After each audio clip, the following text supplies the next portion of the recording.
Hello दोस्तों, नमस्कार। गणित के चैनल वे ऑफ मैथ्स में आपका फिर से स्वागत है।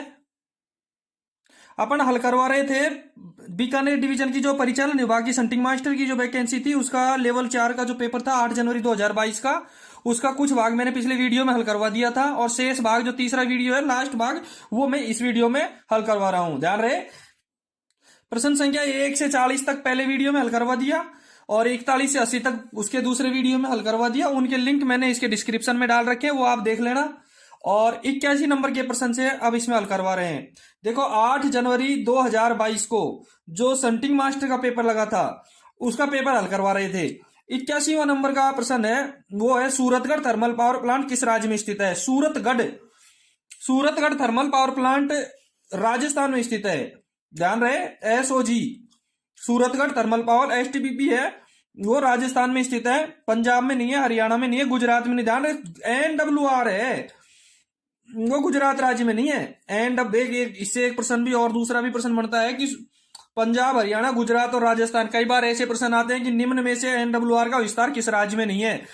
तो इन चारों राज्यों में आता है, बिल्कुल मैंने देखा है, पंजाब, हरियाणा, गुजरात, राजस्थान। ध्यान रहे, एनडब्ल्यूआर का विस्तार पंजाब, हरियाणा और राजस्थान में, गुजरात में एनडब्ल्यूआर का विस्तार नहीं है। और Suratgarh thermal power plant Rajasthan में है, पंजाब, हरियाणा और गुजरात में नहीं है। नंबर 82 का प्रश्न देखो, पटाखों का रंग कैसा होता है? पटाखे को डेटोनेटर कहते हैं अंग्रेजी में। अंग्रेजी में पटाखे को क्या कहेंगे? डेटोनेटर कहेंगे। पटाखे का रंग, और सभी ने लगाया है पटाखे, पटाखे का रंग होता है लाल।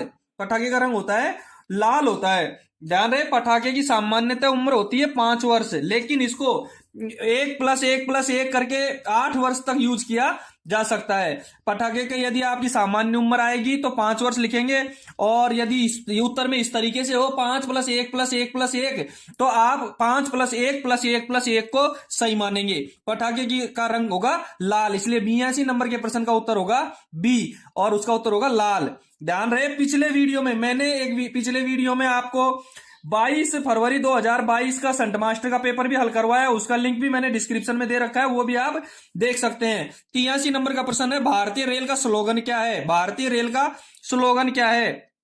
भारतीय रेल का स्लोगन है राष्ट्र की जीवन रेखा, इसलिए 83 नंबर के प्रश्न का उत्तर रहेगा ए। 83 नंबर के प्रश्न का उत्तर रहेगा ए, भारत की रेल का स्लोगन राष्ट्र की जीवन रेखा, life line of the nation, life line of the nation.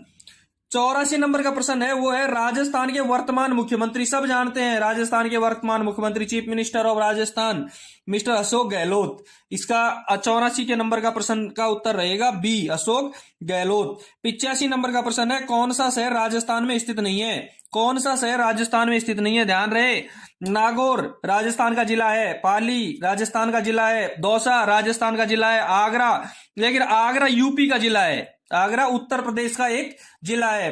और आगरा एक महत्वपूर्ण पॉइंट भी है, ताजमहल है इसमें, ताजमहल है जो विश्व के अजूबा है उसमें सम्मिलित किया गया है आगरा के ताजमहल को। तो आगरा हमारे राजस्थान का एक शहर नहीं है, ये उत्तर प्रदेश का एक शहर है, जिला है।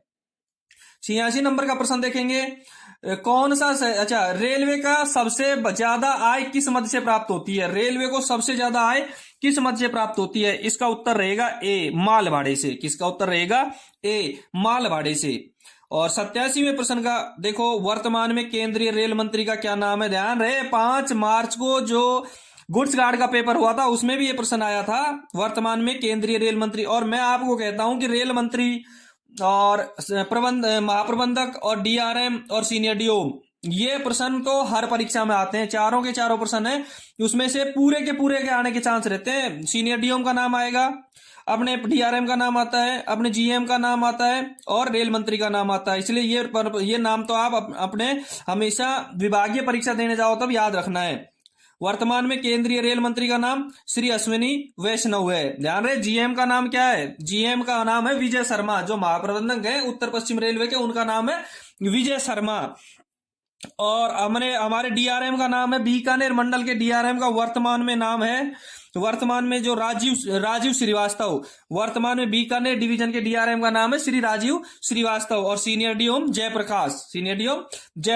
देखो 87वें प्रश्न का उत्तर रहेगा श्री अश्विनी वैष्णव रहेगा। ठीक है, अगला क्वेश्चन देखेंगे, 88 नंबर का प्रश्न रहेगा, पावर पावर ब्लॉक के दौरान कौन सी गाड़ियां चलाई जा सकती हैं। अब पावर ब्लॉक के दौरान कौन सी गाड़ियां चलाई जा सकती है, मैं बहुत अच्छी तरह पावर ब्लॉक को क्लियर करवा दूंगा, क्योंकि अभी तक हमारे बीकानेर डिवीजन में ऐसा कोई काम नहीं पड़ा था, क्योंकि यहाँ इलेक्ट्रीफाई सेक्शन नहीं थे। अब इलेक्ट्रीफाई सेक्शन हो गए और पावर ब्लॉक इलेक्ट्रीफाई सेक्शनों में ही लिए जाते हैं। ध्यान रहे, अपने वीडियो को लाइक करना और अपने दोस्तों को शेयर जरूर करना। चैनल अभी तक सब्सक्राइब नहीं किया है वो सब्सक्राइब करना, ठीक है। इससे अगले वीडियो में 5 मार्च को जो पेपर हुआ था उसका हल करवाऊंगा। अगला वीडियो इसके नेक्स्ट वीडियो के 12 घंटे बाद ही आएगा, ठीक है। 88 नंबर का प्रश्न है, पावर ब्लॉक के दौरान कौन सी गाड़ियां चलाई जा सकती हैं। ध्यान रहे, पावर ब्लॉक के दौरान विद्युत इंजन चालित गाड़ियां नहीं चलाई जा सकती हैं। तो कौन सी चलेंगी, विद्युत इंजन चालित नहीं चलेगी। ए व ब दोनों, ये भी गलत होगा, ये भी गलत होगा, इसलिए कौन सा सही होगा, डीजल इंजन चालित। पावर ब्लॉक में डीजल इंजन चालित गाड़ियां चलाई जा सकती हैं।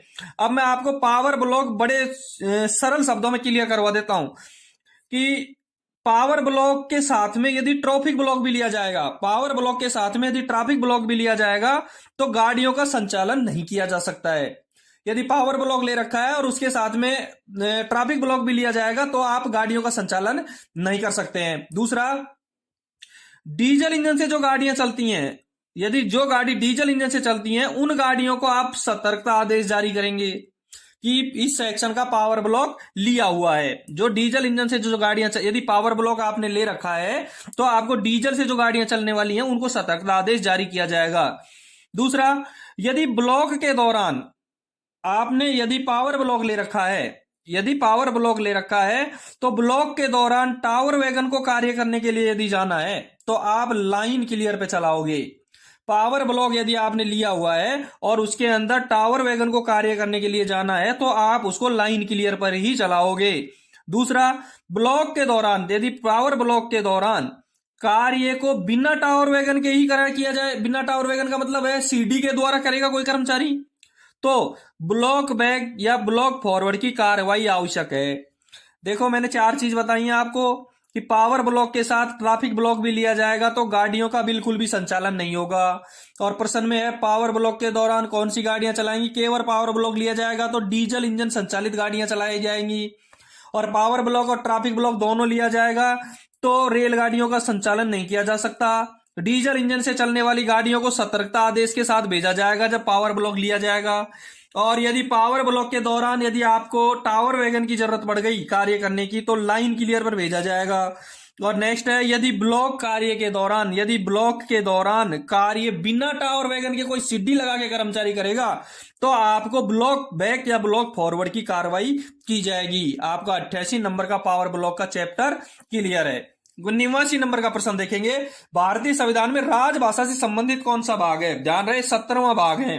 भारतीय संविधान में राजभाषा से संबंधित कौन सा भाग है। भारतीय संविधान की भाग 17 में राजभाषा का उल्लेख किया गया है, और यह भी राजभाषा का उल्लेख किया गया है वो भी 343 से 351 के अनुच्छेद में, अनुच्छेद 343 से 351 अनुच्छेद के दौरान। 90 नंबर का प्रश्न है, राजलदेसर आरजेआर किस स्टेशन का कोड है। आरजेआर है राजलदेसर का कोड है। आरजेआर राजलदेसर का कोड है। राज्यसर का कोड रहेगा आरजेएस, राज्यसर का कोड रहेगा आरजेएस। रामसिंहपुर का कोड रहेगा आरएमएसआर, और रतनगढ़ का कोड रहेगा आरटीजीएच रहेगा, ठीक है। 91 नंबर का प्रश्न देखेंगे, बीकानेर मंडल के वर्तमान वरिष्ठ मंडल परिचालन प्रबंधक सीनियर डीओम का नाम है। सीनियर डीओम का नाम तो सब जानते हैं, श्री जयप्रकाश। ध्यान रहे, श्री सुनील कुमार पहले क्या थे, मुख्य संरक्षा, अपने डिवीजन के मंडल संरक्षा अधिकारी थे। श्री जयप्रकाश वरिष्ठ मंडल परिचालन प्रबंधक हैं। जीएम है श्री विजय शर्मा, और अपना डिवीजन का जो डीआरएम है वो है वर्तमान में श्री राजीव श्रीवास्तव, ठीक है। 92 नंबर का प्रश्न देखेंगे, विश्व का सबसे बड़ा रेलवे नेटवर्क किस देश में है। बड़े आसानी से क्लियर करवा देता हूं आपको कि विश्व का सबसे बड़ा रेलवे नेटवर्क किस देश में है। देखो, मैं आपको एक एक चीज क्लियर करवा देता हूं। चीन है। चीन का देखो, विश्व में जो रेलवे नेटवर्क के हिसाब से वो सबसे पहला नंबर है संयुक्त राज्य अमेरिका का। दूसरे नंबर पर चीन का, तीसरे नंबर पर रशिया का, तीसरे नंबर पर इसमें नहीं है रशिया का, और चौथे नंबर पर भारत का, चौथे नंबर पर भारत का, भारत का चौथे नंबर का नेटवर्क है।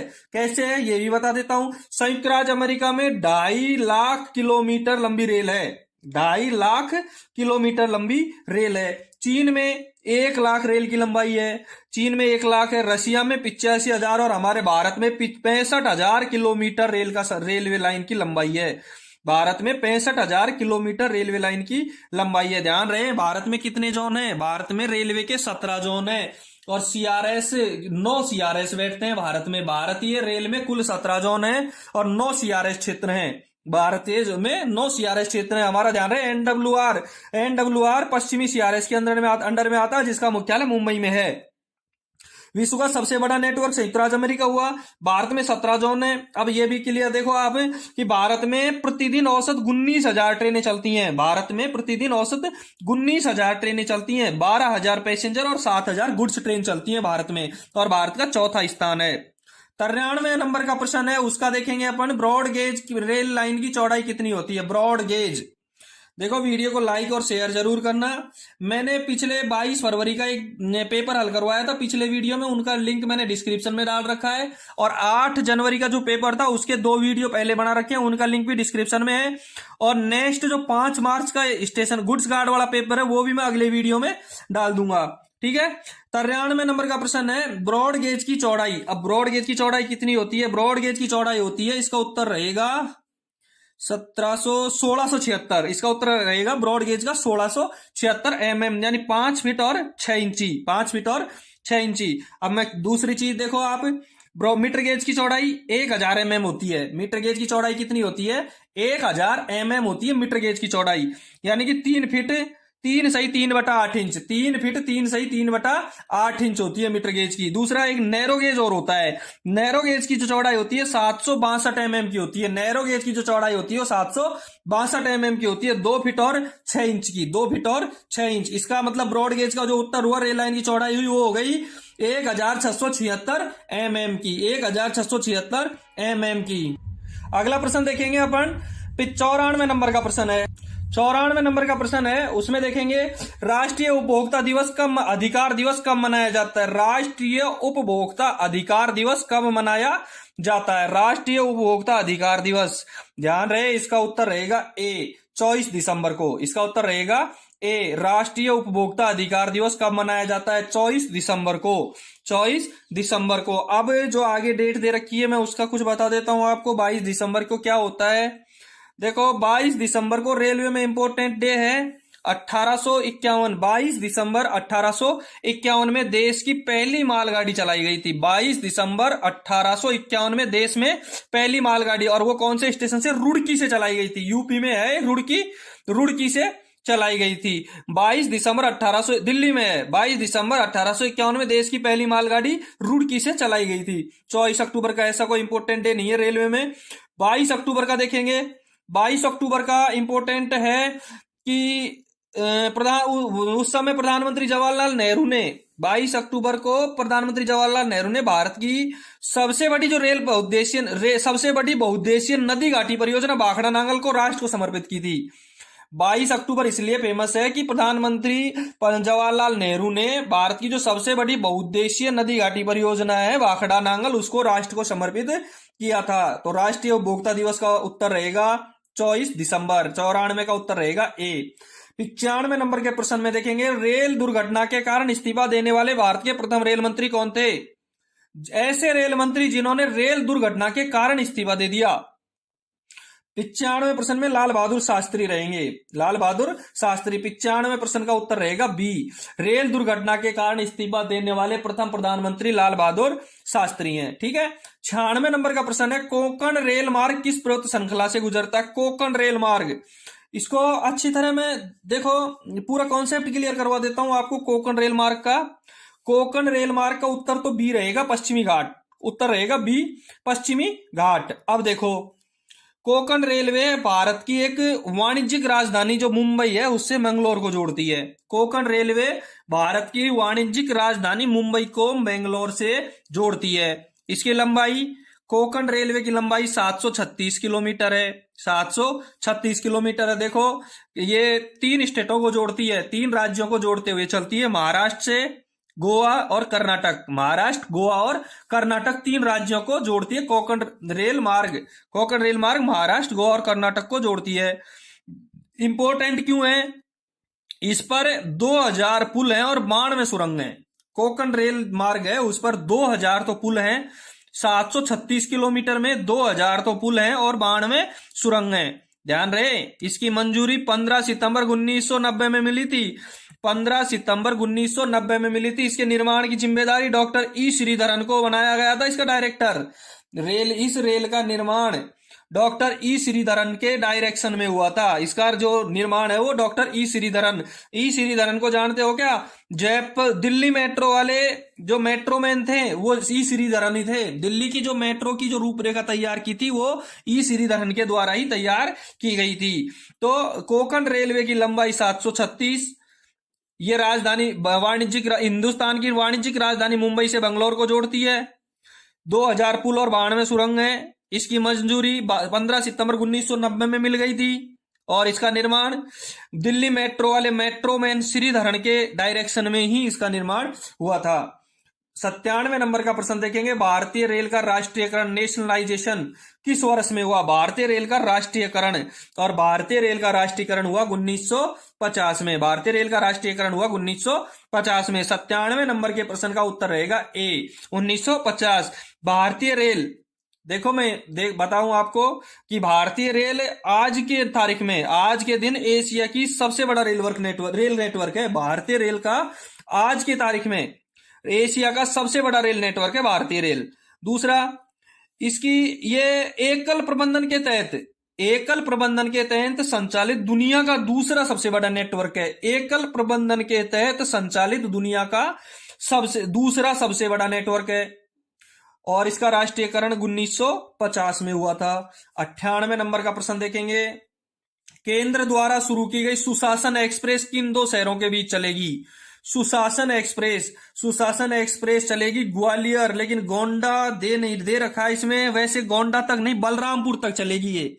केंद्र सरकार द्वारा की गई जो सुशासन एक्सप्रेस है वो ग्वालियर से बलरामपुर तक चलेगी, और लेकिन बलरामपुर गोंडा डिवीजन में है। बलरामपुर गोंडा डिवीजन में, इसलिए इसका बी आंसर सही रहेगा कि ग्वालियर से बलरामपुर चलेगी, ग्वालियर से गोंडा सही रहेगा, बलरामपुर गोंडा डिवीजन में है। 99 नंबर का प्रश्न देखेंगे, इसे किसी से अछूता नहीं है, सब जानते हैं इसको। कोविशील्ड क्या है? बीमारी है क्या ये? कोविशील्ड क्या है? ए सही रहेगा, कोविशील्ड एक टीका है। कोविशील्ड एक टीका है। 100 नंबर के प्रश्न में देखेंगे, गेट वे ऑफ इंडिया कहां है? ये जीके का प्रश्न है, नॉर्मल प्रश्न है, ऐसा कोई इंपॉर्टेंट नहीं है। Gateway of India Mumbai में है। Gateway of India Mumbai में है, इसलिए 100 नंबर के प्रश्न का उत्तर रहेगा बी। और ध्यान रहे, gateway of India Mumbai में और इंडिया गेट दिल्ली में। Gateway of India Mumbai में और इंडिया गेट दिल्ली में। दिल्ली में इंडिया गेट है, मुंबई में गेट वे ऑफ इंडिया है। 101 नंबर का प्रश्न रहेगा, बाढ़ शब्द का विलोम क्या होगा? बाढ़ शब्द का विलोम क्या होगा? और इसका उत्तर रहेगा सूखा, बी। 101 नंबर का प्रश्न का उत्तर रहेगा सूखा। 101 नंबर के प्रश्न में उत्तर रहेगा सूखा, बी सही रहेगा। ठीक है, तो अगला प्रश्न देखेंगे, 102 नंबर का प्रश्न देखो। 102 नंबर का प्रश्न मैथ का है, रीजनिंग का। नीचे दी गई श्रेणी में छूटी हुई संख्या बताइए। नीचे दी गई श्रेणी में छूटी हुई संख्या बताइए। 1, 1.5, 2.5, 4, यह ज्ञात करना है संख्या। फिर 8.5 और 11.5। देखो इसको कैसे हल करेंगे। ये हमारा प्रश्न है, 1, 1.5, 2.5, 4 और प्रश्नवाचक चिन्ह है, फिर 8.5 और 11.5। देखो देखेंगे इन दोनों के अंदर कितना अंतर है। 1 में और 1.5 में केवल 0.5 का, ये 1 और ये 1.5। ठीक है, 1.5 में और 2.5 में कितना अंतर है? 1 का। ठीक है, ये 1.5 और ये 2.5। 2.5 में और 4 में कितना अंतर है? 2.5 और 4 में 1.5 का। 1.5 का। इसका हमको ज्ञात नहीं किया जा सकता है और इसका हम ज्ञात नहीं कर सकते हैं। ध्यान रहे, इन दोनों का अंतर कितना है? 8.5 और 11.5 में 9, 10 और 11 3 का अंतर है। बताओ यहां तक समझ में आ गया? 1 और 1.5 में अंतर रहेगा 0.5 का। 1.5 और 2.5 में अंतर रहेगा 1 का। 2.5 और 4 में अंतर रहेगा 1.5 का।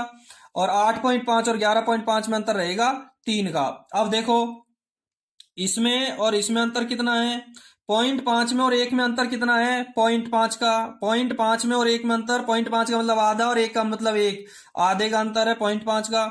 1 में और 1.5 में कितना अंतर है? वही 0.5 का, ये 1 और ये 1.5, ठीक है। इसका यहाँ दोनों का अंतर नहीं दिया गया इसलिए हम इसको छोड़ देते हैं, और इन दोनों का अंतर नहीं दिया गया इसलिए हम इसको छोड़ देते हैं, इन दोनों का अंतर नहीं दिया गया इसलिए हम इसको छोड़ दिया। देखो ध्यान रहे, 0.5 का अंतर है यहाँ। 1.5 में यहाँ भी 0.5 यदि हम जोड़ दें तो कितना प्राप्त होगा? 1.5 में 0.5 जोड़ देंगे तो यहाँ कितना प्राप्त होगा? 2 प्राप्त होगा, ठीक है।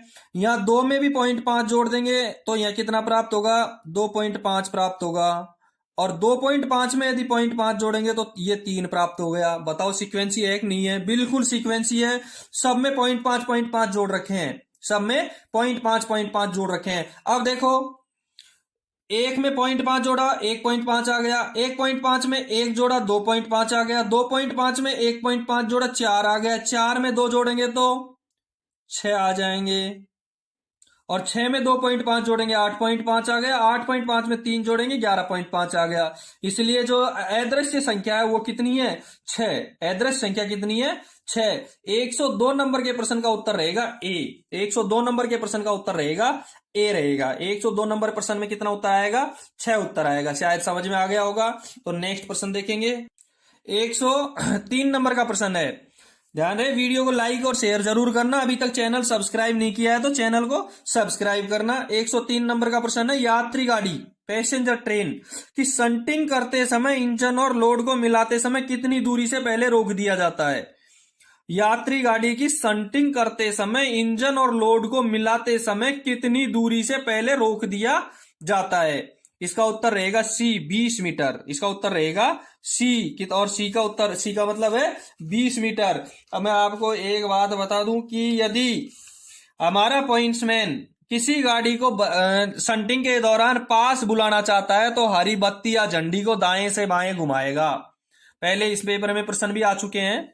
और यदि किसी शंटिंग के दौरान किसी लोड को दूर भेज रहा है तो ऊपर से नीचे हरी झंडी या हरी बत्ती को ऊपर से नीचे दिखाएगा, ठीक है। 104 नंबर का प्रश्न देखेंगे। सीएचसी का क्या मतलब होता है? सीएचसी का मतलब होता है चीफ कंट्रोलर। सीएचसी का मतलब होता है चीफ कंट्रोलर। 104 के उत्तर में ए रहेगा। 104 का उत्तर रहेगा ए, चीफ कंट्रोलर। 105 नंबर का प्रश्न देखेंगे। बीजी खैर किसके प्रथम अध्यक्ष थे? बीजी खैर, पहले आपको बता दूं, बीजी खैर का पूरा नाम बाल गंगाधर खैर है। बीजी खैर का पूरा नाम बाल गंगाधर खैर है, और बाल गंगाधर खैर बॉम्बे राज्य के प्रथम मुख्यमंत्री रहे हैं। बाल गंगाधर खैर बॉम्बे राज्य के प्रथम मुख्यमंत्री रहे हैं। अब ये प्रथम अध्यक्ष भी रहे हैं और रहे हैं राजभाषा आयोग के। कौन से? राजभाषा आयोग के प्रथम अध्यक्ष रहे। बीजी खैर राजभाषा आयोग के प्रथम अध्यक्ष रहे हैं। ध्यान रहे, भारत के राष्ट्रपति ने भारत के संविधान के अनुच्छेद 344 के 1 में, भारत के राष्ट्रपति ने भारत के संविधान के अनुच्छेद 344 के 1 में प्रदत्त शक्तियों का प्रयोग करते हुए 7 जून 1955 को कितनों? ध्यान रहे, बीजी खैर से संबंधित प्रश्न है। यदि राजभाषा से संबंधित बीजी खैर का प्रश्न आ गया तो स्थापना का भी आ सकता है कि इसका गठन कब किया था और ये किस अनुच्छेद के तहत किया था। तो राजभाषा आयोग का गठन किया है 344 का 1 अनुच्छेद के तहत, और 7 जून 1955 को श्री बीजी खैर की अध्यक्षता में राजभाषा आयोग का गठन किया गया था। राजभाषा आयोग का गठन किया है संविधान के अनुच्छेद 344 के 1 के तहत, और 7 जून 1955 को राजभाषा आयोग का श्री बीजी खैर, बाल गंगाधर खैर की अध्यक्षता में गठन किया है। और बाल गंगाधर खैर हैं वो बॉम्बे राज्य के प्रथम मुख्यमंत्री रहे हैं, ठीक है। कि 105 का प्रश्न क्लियर है। 106 नंबर का प्रश्न देखेंगे। संविधान के किस अनुच्छेद में हिंदी भाषा के विकास के निर्देश दिए गए हैं? ध्यान है, हिंदी भाषा का विकास, और हिंदी भाषा का विकास का अनुच्छेद है 351। हिंदी भाषा का विकास का, इसमें जो पुरस्कार हैं वो भी लिखे गए हैं कि हिंदी भाषा के पुरस्कार कैसे दिए जाएंगे, इसका विकास कैसे है वो अनुच्छेद 351 में है। ध्यान रहे 351 से में 343 से लेकर के 351 तक अनुच्छेद में भारत की हिंदी भाषा का उल्लेख है। संविधान के 343 से 351 343 से 351 तक हिंदी भाषा का उल्लेख है, जो संविधान के भाग 17 में है, जो संविधान के भाग 17 में है। और हिंदी भाषा का जो विकास के निर्देश दिए गए वो अनुच्छेद 351 के में दिए गए हैं। 107 नंबर का प्रश्न देखेंगे, विश्व की सबसे वैज्ञानिक लिपि कौन सी है? विश्व की सबसे वैज्ञानिक लिपि हमारी हिंदुस्तान की देवनागरी लिपि। विश्व की सबसे वैज्ञानिक लिपि हिंदुस्तान की देवनागरी लिपि। ये उत्तर डी रहेगा। ध्यान रहे डी देवनागरी जो विकास लिपि है उसका जो विकास है वो ब्राह्मी लिपि से हुआ मानते हैं। जो देवनागरी लिपि है उसका विकास, एक प्रश्न भी था 12 ये फरवरी में जो पेपर लगा था 12 फरवरी का, उसमें प्रश्न भी था कि देवनागरी लिपि का विकास कौन सी लिपि से हुआ है। तो देवनागरी लिपि का विकास है वो ब्राह्मी लिपि से हुआ है। और ये ब्राह्मी लिपि है एक वो ध्वन्यात्मक लिपि मानी गई है। ब्राह्मी लिपि एक ध्वन्यात्मक लिपि मानी गई है जो रोमन, अरबी और चीनी, ये जो 2-3 भाषाएं रोमन, अरबी और चीनी, जो इन भाषाओं ये प्रचलित भाषाओं में सबसे वैज्ञानिक लिपि है। ब्राह्मी लिपि को एक ध्वन्यात्मक लिपि माना गया है, जो रोमन, अरबी, चीनी आदि जो प्रचलित लिपियां हैं उनमें एक सबसे वैज्ञानिक लिपि है। तो इसलिए विश्व की सबसे वैज्ञानिक लिपि देवनागरी लिपि को माना गया है, क्योंकि ब्राह्मी लिपि सबसे वैज्ञानिक लिपि है और उससे विकास हुआ है देवनागरी लिपि का। ठीक है। 108 नंबर का प्रश्न देखेंगे, विश्व का पहला विश्व हिंदी सम्मेलन कब आयोजित किया गया? ध्यान रहे पहला विश्व हिंदी सम्मेलन 10 जनवरी से 14 जनवरी 1975 में, 10 जनवरी से 14 जनवरी 1975 तक नागपुर में हुआ। पहला विश्व हिंदी सम्मेलन 1975 में हुआ, उत्तर रहेगा इसका सी। 10 जनवरी से 14 जनवरी 1975 को नागपुर में हुआ। इसका जो आयोजन था वो राष्ट्र भाषा प्रचार समिति के द्वारा तत्वाधान में हुआ, वर्धा। इसका जो आयोजन है राष्ट्र भाषा प्रचार समिति वर्धा के तत्वाधान में हुआ। प्रचार हुआ जो वो इसका सम्मेलन का आयोजन हुआ जो राष्ट्र भाषा प्रचार समिति वर्धा के तत्वाधान में हुआ। और उस समय 1975 में राष्ट्रीय आयोजन समिति के जो अध्यक्ष थे, इसका आयोजन समिति के जो अध्यक्ष थे वो थे बीडी जत्ती, जो भारत के उपराष्ट्रपति थे। पहला जो विश्व हिंदी सम्मेलन का जो आयोजन समिति के जो अध्यक्ष थे वो थे बीडी जत्ती, जो उपराष्ट्रपति थे उस समय उपराष्ट्रपति थे। ठीक है। 109 नंबर का प्रश्न देखेंगे, निम्न में से पॉइंट को लॉक करने का तरीका कौन सा है? पॉइंट को लॉक करने का तरीका, कांटे को लॉक करने का, रेलवे वाला है। क्वार्टर बोल्ट एवं पैडलॉक बिल्कुल सही है। क्लैंप और पैडलॉक बिल्कुल सही है। प्लंजर लॉक बिल्कुल सही है। इसलिए 109 का उत्तर रहेगा डी। यानी सारे के सारे ये हैं वो है पॉइंट को लॉक करने के तरीके। 110 नंबर का प्रश्न जो इस पेपर का अंतिम प्रश्न है, भारतीय क्रिकेटर हरभजन सिंह को अन्य किस नाम से जाना जाता है? देखो हिटमैन किसको कहते हैं? रोहित शर्मा का उपनाम है। हिटमैन रोहित शर्मा का उपनाम है। टर्मिनेटर इसी का उपनाम है। भारतीय क्रिकेटर हरभजन सिंह का टर्मिनेटर। दादा सौरव गांगुली को कहेंगे। जंबो अनिल कुंबले को कहेंगे। हिटमैन कहेंगे रोहित शर्मा को, टर्मिनेटर कहेंगे हरभजन सिंह को, दादा का नाम है गांगुली का, सौरव गांगुली का, और जंबो कहते हैं अनिल कुंबले को। ठीक है। ये पेपर कंप्लीट है आपका। और अगले वीडियो में जो 5 मार्च 2022 को जो पेपर हुआ था स्टेशन मास्टर गुड्स गार्ड का, उस पेपर का हल लेकर के मैं जल्दी ही हाजिर होऊंगा। Best of luck. ध्यान रहे अपने वीडियो को लाइक और शेयर जरूर करना, और जिनने अभी तक अपने चैनल को सब्सक्राइब नहीं किया है वो अपने चैनल को सब्सक्राइब करना। धन्यवाद। अगले वीडियो के साथ फिर पेश होंगे कुछ ही घंटे बाद।